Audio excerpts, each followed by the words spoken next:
my gentle and of course very modern apes, when I was an undergraduate, I went and did some research in Thailand. Had the pleasure of doing some cool research at the Sakharat Environmental Research Station, and occasionally we would go into some of the cities in the Nakhon Ratchasima province. And I had the pleasure to partake of a lot of different local cuisines and street foods. Street food became one of my favorites. I really enjoyed it. They give this meat on a stick. It's like a mystery meat on a stick, but boy is it seasoned well. Anyways, one time I had some meat on a stick. It was late in the day. I think the meat on the stick had been sitting around outside in the heat for a little too long, because after I ate that meat on a stick, my stomach started gurgling, and I thought, oh man, this is food poisoning. This is going to be really bad. And then I was sick for 2 days, and it was significantly worse than I ever could have imagined. My stomach was spasming with the force of 1,000 earthquakes, and I thought that there would be no respite from the pain that I was enduring.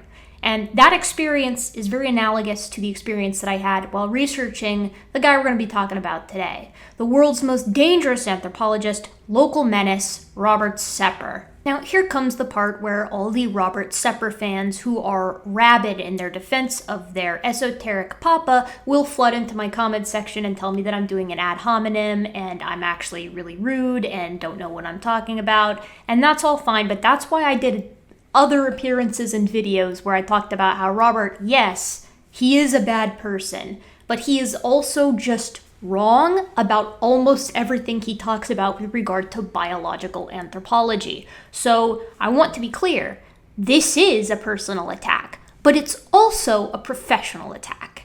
Robert Sepehr is this little goober right up here.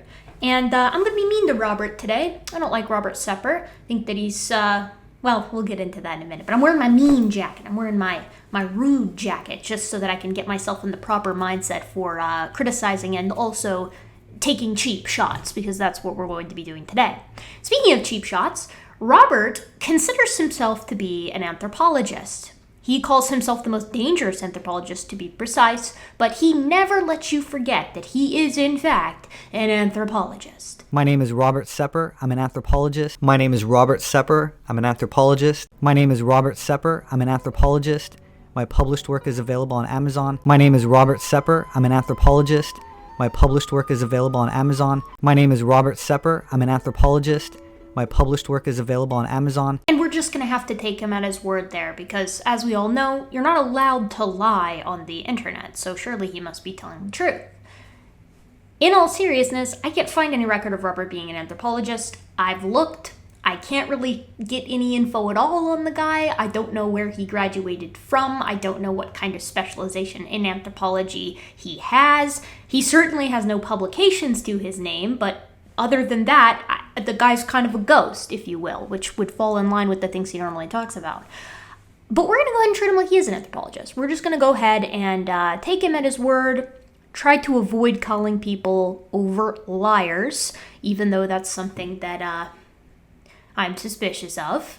But Robert is also a popular guy. He's got 2 YouTube channels, as I've mentioned in another video that I did. This one, Robert Sepehr, where he's dressed in his graduation outfit, has 342,000 subscribers and 279 videos. That's a lot. And his other channel, which is called Atlantean Gardens, so you can kind of get an idea on where we're going with all this, has 238,000 subscribers. That's a lot. He's like a poppin' guy. He sits at the popular table with all the other esoteric weirdos.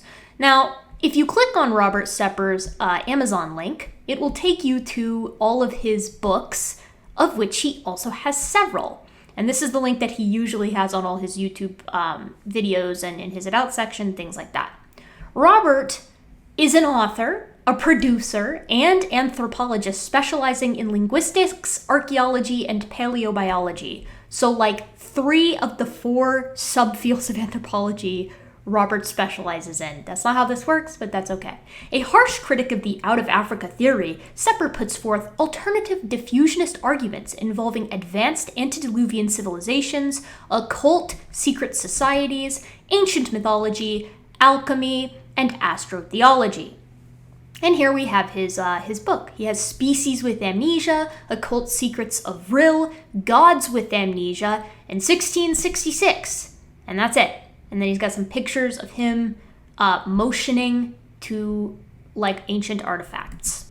Robert's YouTube videos are equally as trippy. He has such greatest hits as Debunking Out of Africa, The Origins of Easter, The Origin of the Sea People, Soma, The Nectar of the Gods. We have Kabbalah and Esoteric Religion, The Alchemical Secrets of the Knights Templar, Unmasking Money Magic, Knights of the Lion, Near-Death Experiences, and of course, how could we forget Nordics and UFO Disclosure, which is personally one of my favorites. The Atlantean Gardens channel is similar. We have Sacred Geometry of Sound and Divine Architecture, Ancient Chinese Mummies, Pyramids and Samurai DNA, Lost Islands, Giants and Submerged Cities, Did Ancient Celts from Ireland Visit America?, The Cult of Satan and the Star of the Sun, The History of the Royal Dragon Bloodline, and of course, The Secret History of the Temple Society, among others. I first found out about Robert after being invited onto Derek's Myth Vision podcast, where we discussed one of his videos. Specifically, it was the Out of Africa Debunked video, and we went over it in excruciating detail, after which the comment section was mobbed with Robert fans, who were, of course, very kind. But we'll be saving those for the next Reading Hater Comments for Fun and Profit videos. Thanks, Robert. Wink. So, Robert is a maybe anthropologist who gets the basics of biological anthropology wrong, and we'll be talking about those basics here in a little bit, who has a pretty large and vitriolic fan base that descends on anyone who offers Robert any kind of criticism whatsoever. What's the big deal? There are plenty of people who are wrong on the internet and have a big fan base. Why Robert? Why Robert Sepehr? And the reason for that is that Robert Sepehr is a giga-racist. Well poisoner, you might be saying. Alarmist. SJW Gutsick Gibbon is at it again. Communist Gutsick Gibbon strikes once more. Well, Robert Sepehr is like a raging race realist, and I can support that with two primary forms of evidence. It's Robert's Twitter, and then also Robert's YouTube. On YouTube, Robert will take every singular opportunity to bash the Out of Africa hypothesis that he can, sometimes even if the video is not explicitly about human migration patterns. And when he does this, he usually calls Out of Africa as a thought or as an idea as being Marxist and Afrocentric and this concoction of the Darwinist pseudo-religion. I know that sounds like a lot, but he really does say it all the time. Before mainstream archaeology came to subscribe the general public to its Afrocentric view of prehistory, generations prior to when Darwinian theory was turned into a pseudo-religious cult. It's just not a reach. Rather than the modern concept of feminism, which is nothing more than Marxist ideology exploiting women to bring about a political agenda. Evidence was either hidden or destroyed, and discussion of it was considered racially insensitive or supremacist, and not in alignment with the growing sentiment which was developed into the modern Afrocentric fairy tale demanding a strictly African hypothesized origin or supposed simian-based cradle of civilization. Being Marxist or communist or part of an egalitarian movement does not change biological reality. Either does censorship, name-calling, or obsessive political correctness. Scientific correctness does not care about political correctness. Robert likes to hit us too with some classic race realist takes. For example, he compares human races to dog breeds, and what he'll basically say is because some dogs are better at sniffing or better at following hand signals than other dog breeds are, that human races are basically analogous, specifically in the categories of behavior and IQ. There are other human biological variations between races, from the different number of vertebrae between populations,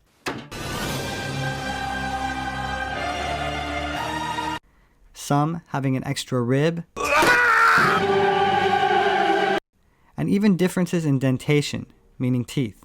There are subtle differences, such as in earwax, as silly as that sounds, but it's taught in anthropology classrooms, and other variations that are no longer taught, such as genetic variation in IQ and behavior. Citation needed. Citation fucking needed. Just throw the whole man out. But, maybe vile, boneheaded, dipshitted race realist takes aren't enough for you. Maybe you're thinking to yourself, perhaps Robert Sepehr is just ridiculously stupid when it comes to these blatantly racist things. Maybe he's a decent anthropologist otherwise. And I am here to tell you that the answer is no. I already did an entire video about how Robert butchers the aquatic ape hypothesis, and that hypothesis is already quite silly on its own, but he actually manages to present a dumber version of it. So you can check the link in the description for him getting a lot of the basics of primatology and human evolution wrong there. But we're going to talk a little bit about some of the wrong human evolution takes that he has in this YouTube video that I covered over on Myth Vision, but we're going to be doing it here. Dr. Owen Lovejoy is a distinguished evolutionary anthropologist at Kent State University, Ohio,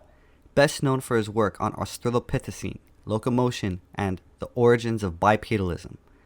Lovejoy has published more than 100 articles related to his research and is most well known for his work on reconstructing Lucy, an alleged human ancestor with an opposable big toe on its feet, meaning they resembled thumbs for grasping branches and climbing trees. So Owen Lovejoy is well known for his work with Australopithecus afarensis, which is Lucy's species, and reconstructing the locomotion style of that genus in general. But, did you catch the little snafu there, ladies and gentlemen? Because those feet he showed with the divergent halix or big toe, those were from Ardipithecus ramidus, not an Australopithecine. An honest mistake to make. After all, they both start with the letter A. Oh wait, he's supposed to be an anthropologist, which means he's supposed to have taken biological anthropology, an introductory course for freshmen. And these guys, at least in my lab, are taught the difference between these two genera of hominin.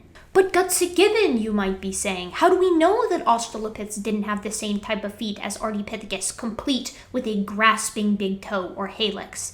And the answer is because we have a ton of fossils that say otherwise. The foot morphology of Australopiths shows human foot morphology. It's got 3 arches and an inline big toe, and we know this from the skeletal material itself, as well as from the footprints that they left us at Laetoli.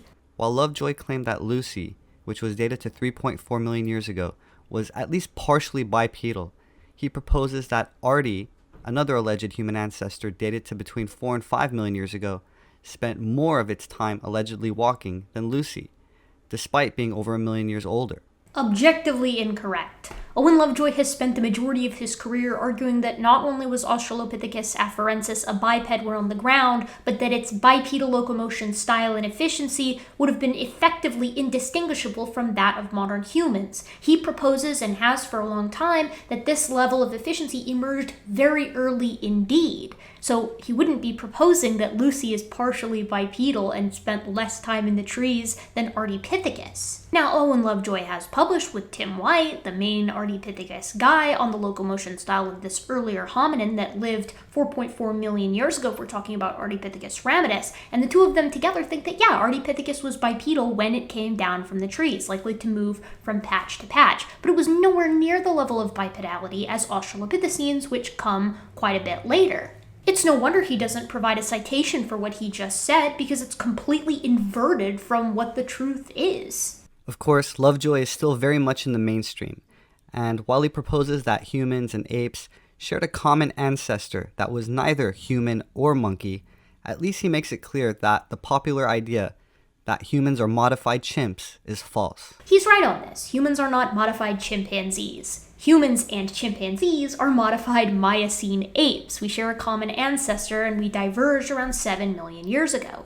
In some ways, chimpanzees are more derived than humans, and in other ways, humans are more derived than chimpanzees. For example, human hands are actually quite primitive. We've accepted them for tool use, but they look much more similar to the hands of Proconsul or Akembo, which lived 20 million years ago, than the hand of a chimpanzee does. They've shortened the thumb and lengthened the fingers for more efficient knuckle walking. My own analysis is that neither Lucy or Artie, which were a little over 3 feet tall, walked upright at all, and were both primarily tree dwellers. What you just said is one of the most insanely idiotic things I have ever heard.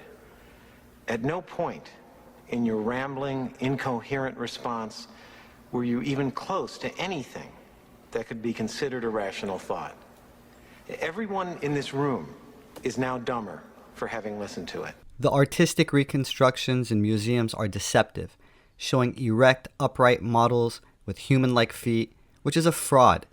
I mean, yeah, dude, when you've done as little research as Robert Sepehr, might as well just call them fake. It's easier than doing a solitary Google search on the feet of Australopithecus. Now, again, we have several feet from this genus, and we have numerous feet from different species within the genus. So for instance, we've got material from Australopithecus afarensis in the case of the Dakika child. We've got Australopithecus africanus in the case of STW 573. And we know from looking at these feet, amongst others, and this also includes isolated tarsals, metatarsals, and phalanges, that these things were bipeds. They had 3 arches in their feet, just like humans, and an inline big toe, just like humans. But interestingly enough, we know that they were bipeds even without looking at the feet, because they have the other 3 characteristics typical of diagnosing a biped. They have an anterior foramen magnum, or a hole at the base of the skull. This is Ardipithecus, remember the one with the divergent toe? So how do we know it was a biped? Because it has all the other bipedal characteristics.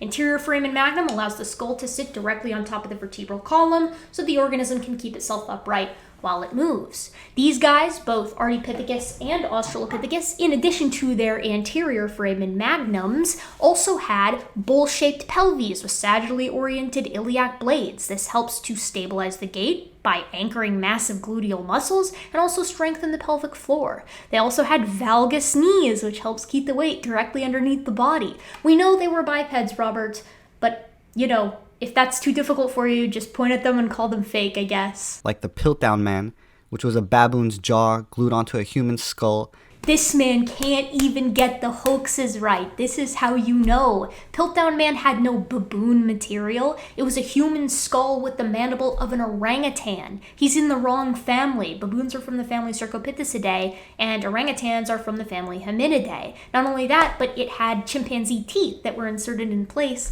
of the orangutan teeth, the canines to be precise. So he's getting the hoaxes wrong. Robert, take an anthropology class. You're an anthropologist. So next, Robert goes into the genetics. Now, I did the genetics in the aquatic ape video, but I didn't end up including the footage in that because I wanted that to be just on aquatic ape. And it's not my fault that Robert decided to go on an out of Africa and genetics tangent in the middle of his aquatic ape video. But I did film my reactions to it, and I filmed my sources for it, so I'm going to use that footage here. Fortunately for you, it's just basically a copy and paste. You're not missing any material. Especially in light of recent genetic findings, which cast doubt on the idea that sub-Saharan Africans were any sort of mitochondrial Eve, meaning they did not leave Africa and mutate into Asians and then mutate into Caucasians to populate Europe 35,000 years ago as Cro-Magnon, the name for the first fully modern human specimen discovered, that has a chin, a round skull, a forehead, and exhibits all the traits anthropologists attribute to the term modern human. Okay guys, so there is no debate that humans, as in Homo sapiens, the species, originated in Africa. This is not something that anthropologists are still discussing, although they are discussing the minutiae of it. The way that we know for certain that humans originated in Africa comes from the paleontologic evidence, of course, but more importantly for Robert's case here, it comes from the genetic evidence. Specifically, 4 lines of excellent genetic evidence that one of my friends, Dan of Creation Myths, has outlined quite well in a video that I will link in the description. The first is that human diversity is highest in Africa. This is just the way that it is. The second is that we continually nest in Africa with regards to looking at our phylogeny. The third is that heterozygosity is greatest in Africa. And the fourth is that linkage disequilibrium is greatest outside of Africa.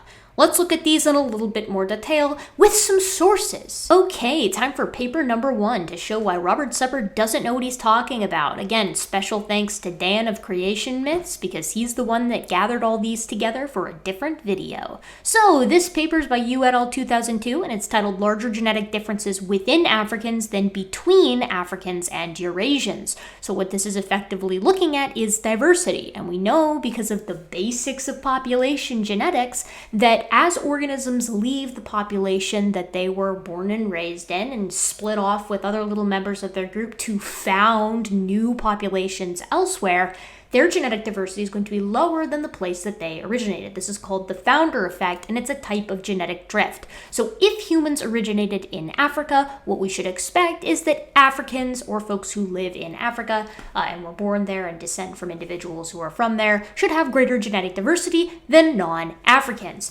And what they did is they sequenced some genes, some non-coding DNA segments, 500 base pair longs, in 10 Africans, 10 Europeans, and 10 Asians. And this was just a really basic analysis that they performed, and if we scroll down to their results section, you get this nice figure titled Figure 1. On the x-axis, we have nucleotide diversity, and on the y-axis, we have the proportion of subsamples. So the wider the curve is, the more diverse the group.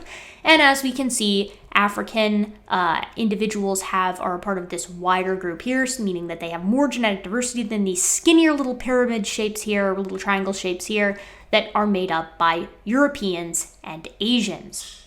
In fact, this was one of the first papers to note the following. This finding, that is the results of their paper, implies that Africans differ on average more among themselves than from Eurasians. Thus, with the exception of many minor unique variants, the nucleotide diversity in Eurasians is essentially a subset of that in Africans, as observed by the observation that both Y-linked and autosomal haplotypes found outside of Africa were often a subset of the collection of haplotypes found in Africa. African individuals are more genetically diverse than non-African individuals, adding support for the out-of-Africa hypothesis for Homo sapiens, the species, around 50 to 70,000 years ago. Let's talk about phylogeny next. Now, you might be thinking, sure, but that last paper was from 2002. Maybe Robert is right, and people have been moving away from out of Africa since then. Wrong-o. This paper is from 2012, and the rest of the papers we'll be looking at are also quite recent. This one looks at nesting with haplotypes from mitochondrial DNA. And what I hope should be immediately obvious, so we've got a lot of different people groups and non-human hominid groups here plotted, and they nest within each other. So what that means is the more things coalesce, right, as things coalesce back here towards the split between humans and chimps, the more ancient sort of the split has occurred. So what we see is the oldest split that happens after humans and chimps is the out of Africa event at 80,000 years ago. What that means is that everyone is in Africa at this time, at the coalescence of all humans. The out of Africa event happens, there's a split, and you get Europeans and Asians, Eurasians, and way down here with the little green, Americans, right? Individuals making it to North and South America.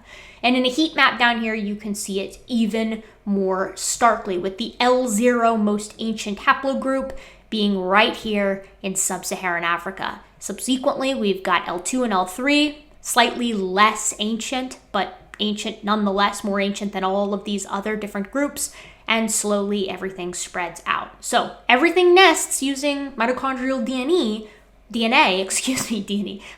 DNA, everything nests within Africa, yet again. So what we've seen so far is we've got the phylogeny nesting us deep within Africa and human diversity nesting deep within Africa.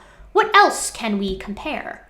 How about heterozygosity? Right? So you should remember heterozygosity from like middle school, high school biology. Heterozygosity just refers to the fact that if you're heterozygous for something, then you've got the two alleles or two variants of a given gene. So if you'll remember from Punnett square days, making little Punnett squares, let's say you've got big A, little a, and big A means tall and little a means short. If you have big A, little a, then you have both the tall and short alleles.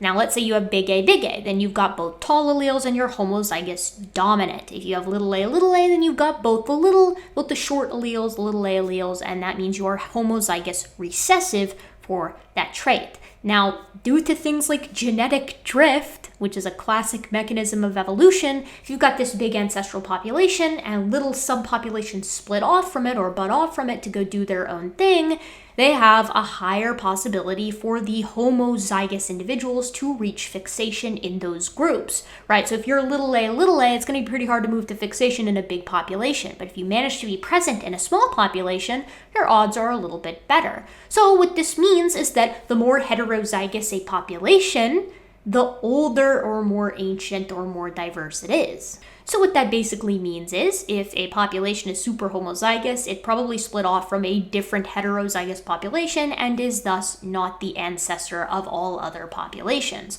So if out of Africa is correct, then we should find high prevalence of heterozygosity in Africa. And that's what this paper sought to do. So this is Herrera's 2009, and they were looking at heterozygosity in particular. Figure 1 is this nice guy right here, and what they've done is mapped heterozygosity nice and neat for us.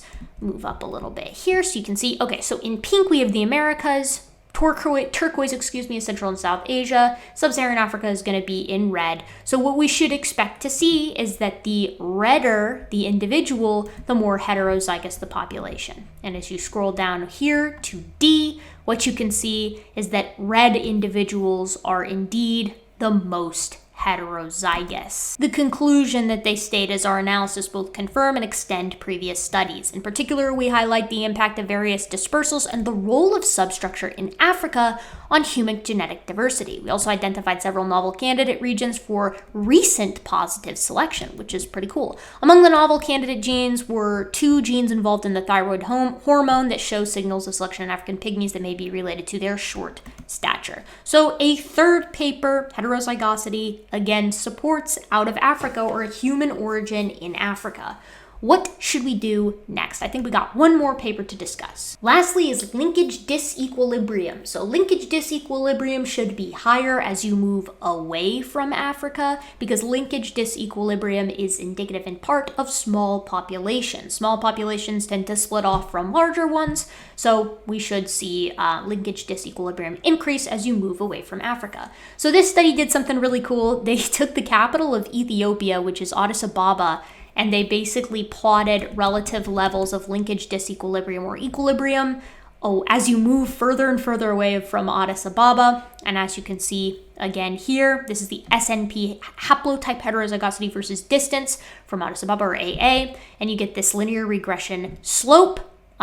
And what you can see is that Africa is again in red, then Europe in green, Middle East in sort of maroon, all the way down to the Americas in purple. And what you see is as you move away from Addis Ababa in kilometers, so 25,000 kilometers away versus 5,000 or less, African individuals show more linkage equilibrium than individuals who are further away, suggesting that Africa is again the spot where everyone's split off from. So, like, I'm embarrassing myself if I do that.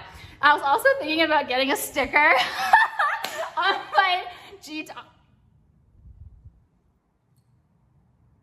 Damn, this is not good. There is overwhelming genetic support for out of Africa. That is to say, Homo sapiens leaving Africa, where we evolved 300,000 years ago, and then leaving from 50 to 80,000 years ago to go and disperse amongst the rest of the world, where other hominins were already dwelling because they left Africa too just a bit earlier. That was a mouthful, but at least we know that Robert is wrong. We now know, thanks to DNA, that humanity is a hybrid species, made up of different hominin species to various degrees, and that is what makes up the various races today. What a weird thing to say, Robert. Kind of sounds a little, I think we all know who we're talking about. Wait, hey, stop that. That's racist. What? What is racist about it? So what Robert is doing here is he's espousing a version of something called the multi-regional hypothesis. So while Charles Darwin from the very beginning was like, it's probably Africa that humans evolved in, it's probably an out of Africa thing, and he deduced this because the closest living relatives to humans, gorillas and chimps, lived in Africa at the time Darwin was writing Descent of Man, and of course still do today. So what Robert is effectively saying is the opposite of that. This was the thing that came up to challenge out of Africa, known as the multi-regional hypothesis. The idea at the time that it was first proposed, which was a long time ago, and different versions of the multi-regional hypothesis have since come out, each progressively better. But Robert's version seems to be close to the original idea, which is that each one of the human races descends from some kind of different progenitor hominin, and that we are not all the same species. He kind of alludes to this by calling humans a hybrid species, and also suggests, as we'll see in a moment, that each race is a different subspecies or species of human. Now, Robert is correct that hominins did hybridize a lot in the ancient past. So Eurasian individuals, Europeans and Western Asians, tend to have 1 to 4% of Neanderthal in their DNA today. But that's not a lot. Similarly, Southeast Asians can have up to 12% of Denisovan's DNA in their modern genomes. And what Robert loves to bring up is that you have North African individuals, Western and North African individuals, that can have up to 19% of this kind of ghost hominin lineage in their genome. And Robert likes to paint this ghost lineage as Homo erectus or even Homo habilis. So what I hope should be evident to you now is that Neanderthals are modern, just like Homo sapiens, so is Denisovans, but Robert chooses to interpret the ghost lineage as being very primitive, so primitive in fact that it emerged over 1 million years earlier than the other hominins that hybridized, potentially suggesting a primitive nature to those that hybridized with that hominin, which again would be the West and North Africans. Same way that whales and dolphins can hybridize to create offspring called a wolfen, or lions and tigers can create viable offspring called ligers. And in and of itself, there's nothing wrong with talking about hybridization. We discussed in a previous video how many species can hybridize and how species is kind of not really that real of a concept anyways. But then he goes on to say this. This concept should not surprise anyone to find out that humanity is not one race that left Africa and turned into other races, but a result of distinctly different genetic ancestry from different upright walking species that do not share the same history, the same behavior, the same blood type compatibility, or the same intelligence, regardless of how you define that term, or the same intelligence, or the same intelligence. You're under arrest, Nimrod. And yeah, I think he's a racist. In the most recent genetic research published this week in the journal Science Advances, present-day sub-Saharan Africans trace up to 19% of their genetic ancestry to an extinct archaic hominin species such as Homo erectus that's not found in the DNA of present-day Asians or present-day Caucasians. You know what's so weird about that statement? The paper didn't look at European and Asian populations with regard to this ghost lineage. They were just looking at West African populations. So this seems to be an inference on Robert's part. It's not like the study looked at that. Instead, Robert was like, yeah, it's probably not going to be in Europeans and Asians. The professor that led the study from UCLA estimated that the interbreeding occurred about 43,000 years ago. Ding, ding, ding, ding, ding. There it is. You know what had already happened at 43,000 years ago? Yeah, that's right. Humans had already left Africa and dispersed into the rest of the world. What this means is that the human genome was already established. It's not like these interbreeding affairs that happened between the established Homo sapiens genome and other hominins turned humanity into this supremely hybridic, if that's even a word, species, right? It's just they've added little touches here and there. But that's not what Robert would have you believe, is it? At this point, I feel like it'd be good to note that Cro-Magnon is not a term that biological anthropologists are using anymore, just because individuals who were living at the time that we dub Cro-Magnon to be a thing are, as Robert said, pretty much indistinguishable from modern humans. But the thing is, that goes for all humans living at that time period, 28,000 years ago. Right? The ones living in Europe, the ones living in Asia, and the ones living in Africa. They are all modern humans. They would be indistinguishable to us if we saw them on the subway. But I do hope you appreciate that Robert made sure to let you know again that the hominin that introgressed into Western African populations was probably something very archaic, which again shows he didn't read the paper, because it wouldn't have been something like Homo erectus or Homo habilis. It would be something significantly more recent, something very similar to Neanderthals and Denisovans, and indeed archaic Homo sapiens. It just kind of makes you go, "That's suspicious. That's weird." So while this specific archaic admixture is exclusive to sub-Saharan African populations, other races have admixtures from other hominins which give them their unique phenotype and features. For example, this National Geographic article says that, quote, Asians too mated with archaic humans, DNA hints. It goes on to discuss the genetic contributions of a species called Denisovan to genes found in people living in and near southern China. Most people are already aware of Neanderthal interbreeding with Cro-Magnon, contributing about 2 to 3% to Europeans and Asians, and also a trace amount has been detected now in the DNA of sub-Saharan Africans. Again, yes, these admixtures did occur. There was interbreeding between ancient hominin species. But some people don't have any archaic hominin in their genomes today. That the human genome was its own thing before hybridization started happening. We aren't literally a hybrid species, like it's some kind of Dragon Ball Z fusion. Because even though Neanderthal did not live in sub-Saharan Africa, Sub-Saharan Africans are a hybrid of Caucasians, which are part Cro-Magnon and Neanderthal, and these archaic African erectus species. In other words, Sub-Saharan Africans did not leave Africa and enter Europe to become Europeans, but the opposite is true. And European-type Cro-Magnon, after interbreeding with Neanderthals, entered Africa and a hybridization occurred, resulting in modern-day sub-Saharan African population. Please see the earlier genetics section to understand why that is just all patently false and has exactly goose egg zero genetic support for it. But you know, also. Holy crap, Robert Sepehr. It sounds like you are an enormous racist. There are many other holes in the Out of Africa sequence of events, including the still missing links in the fossil record.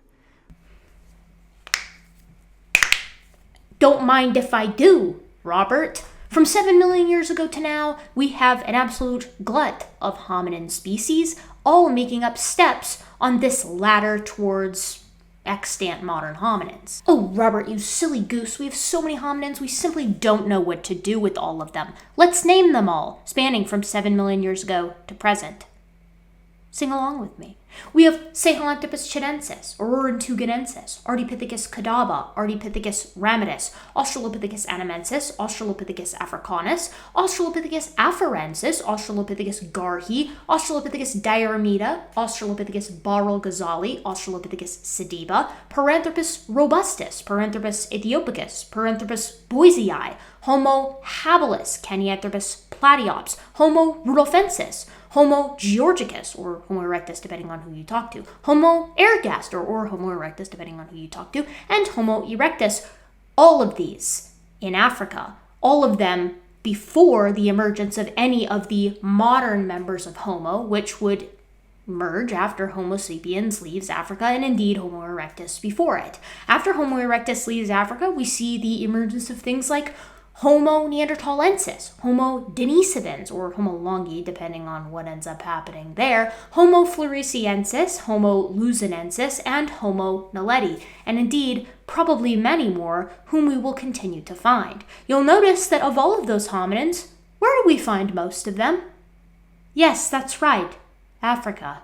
And where do we see bipedality emerge? Yes, that's right, in Africa. Where do we see large brains emerge? Yes, that's right, in Africa. But given Robert mixed up Ardipithecus and Australopithecus in his other debunking out of Africa video, I suppose my expectations have been a bit too high. Now let's let him talk about Nebraska Man, just like a creationist, eh, Robbie? In another example, Nebraska Man, which was publicized during the time that religion was banned from the classrooms in America in favor of teaching the Darwinian model, which included photographs of this specimen walking around, either cooking or gathering food from the floor.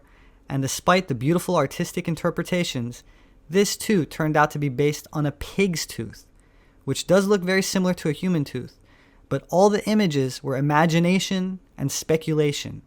Fake news. Nebraska Man was touted by someone who was not a professional anthropologist, and the moment professional anthropologists got their hands on it, they were like, yeah, this is a peccary tooth, this is a pig tooth, right? It's not professional anthropology's fault that this guy took the tooth to the newspapers and had someone draw a picture up. The good news is, now we know today, thanks to things like articular scanning of lasers and DNA, that our fossils are indeed quite legitimate. Not only does the real fossil record refute a smooth linear evolution, it consists of examples of hybridization with numerous skulls which have attributes of different species of ancestor, such as the 30,000-year-old bones of a child discovered in Iberia, which has the chin of Cro-Magnon, the only specimen to have a chin, as well as other features attributed to Neanderthal. This hybridization is now verified as fact according to DNA, with various different species contributing genetics to the various different races we see today. Yes, hybridization happens. No evolution has not been proposed to be linear, really, ever, although human evolution, thanks to things like the March of Progress, is at least pushed to the public as if that is the case, and some paleoanthropologists do hold to more anagenetic ideas. But, has he given a single example of a racial trait that comes from an ancient hominin? At all? I don't think so. I think he's just using Neanderthal hybridization as some kind of stand-in and hoping that you, draw the conclusion there. So if humanity evolved in a smooth linear fashion from the same African ancestors, our blood types would be compatible, but it isn't. Not only do we require a blood transfusion from someone that has the same blood type, but if an Rh negative woman is carrying a baby that is Rh positive, her body may have an allergic reaction and attack the baby, which, if not treated by medical intervention, otherwise could result in death of the baby.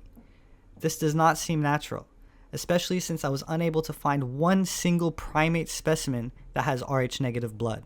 I'm just not really sure what to make about all that blood type stuff. I've pulled up the most common blood types in the world by region, and it's just O positive in most places. In fact, interestingly enough, the Americas and Europe are both very similar to Africa with regard to their distribution.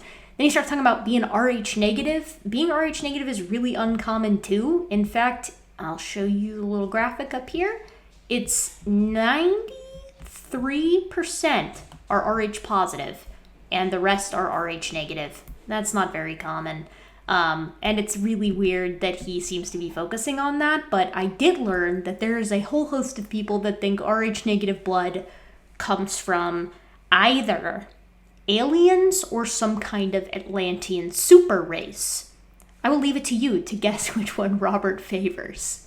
So if everything that we've talked about so far is not enough to convince you that Robert is both a racist and also not a very good anthropologist, if he is in fact one, then I think it's time to move on to the home run of the video, my best evidence, which is Robert's own Twitter account. If this is the point in the video where you scurried over to Twitter to follow along and read some of his tweets, you're out of luck, because Robert is banned from Twitter. Both his original account and his alt were completely booted from the platform for, you'll never guess, white supremacy and bullying, I guess. Now, this will also, I'm sure this is continuing to not surprise you. Robert is also seemingly like a raging narcissist, so let's explore a few tweets that show how much Robert is just absolutely in love with himself. Who is the world's top 5 anthropologists? Hello, my name is Robert Sepehr, and I think the top 5 are Robert Sepehr, Robert Sepehr, Robert Sepehr, Robert Sepehr, and of course, Robert Sepehr. Hi, it is me, Robert Sepehr, and I think anthropologists are better than geneticists when it comes to human origins, linguistics, archaeology, and quote-unquote evolution. Once again, it is me, Robert Sepehr, and I have more than 1 degree. I went back to school after a decade of education by secret societies who remain secret because of the corruption in academia that I single-handedly refute more effectively than anyone else. Which is why you and your quote-unquote friend follow me. You're probably wondering how I got these tweets. It turns out if you Google Robert Sepehr racist, they all just come up. Speaking of which, let's talk about some of those racist ones. Content warning, race realism, dumbassery. Do you really think who you fall in love with is not influenced by every TV show, every movie, every advertisement, every classroom, every magazine, and every music video, all portraying interracial couples? Are you sure your thoughts and desires are yours and not programming? Just 1 or 2 generations after World War II, and the best a news outlet can do is call this pre-Viking. What an embarrassment. No wonder your daughters are twerking for a living and can only speak Ebonics. Japan's original inhabitants were Caucasian. Buddhism, an Aryan religion attributed to blonde, blue-eyed Aryans, was disseminated to 3/4 of Asia by Aryans. This includes Korea, China, Thailand, Mongolia, etc. That said, the swastika predates Buddhism, as do the Aryans. Africa is larger than the United States and Europe combined, with a population of 1.3 billion, yet can't duplicate what was achieved elsewhere, with the exception of South Africa and the Mediterranean. Why not, if DNA does not allegedly influence IQ, behavior, and race does not really exist? This could have been us. Pictured, a hunter-gatherer duo starting a fire. But white people ruined it. Pictured, a duo of rappers. How is it that blacks can become billionaires using mediums almost exclusively from white civilization, as this sort of thing does not happen in Haiti or the Congo, where they still did not develop soap, yet all I hear is complaining and blaming, or rioting, looting, and robbing?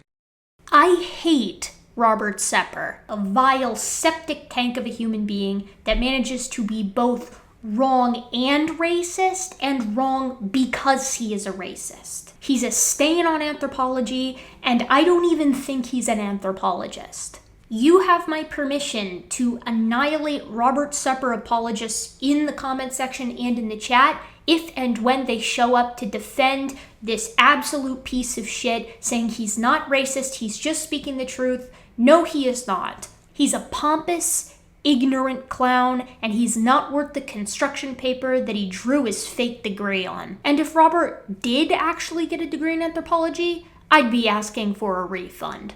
Anyways, that's all I really have to say about Robert Sepehr. I think he's a hack. I think he radicalizes people into being more racist and causes further division among people today. I think he's highly, highly ignorant of the things that he tries to talk about. It's probably no coincidence that he almost never cites any sources outside of YouTube videos or pop science articles. He sucks, and I just thought that you should know about it. And so, my gentle and of course very modern apes, thank you so much for being here. Thanks for listening to me get mad, get mean, and I do hope to see you again next time.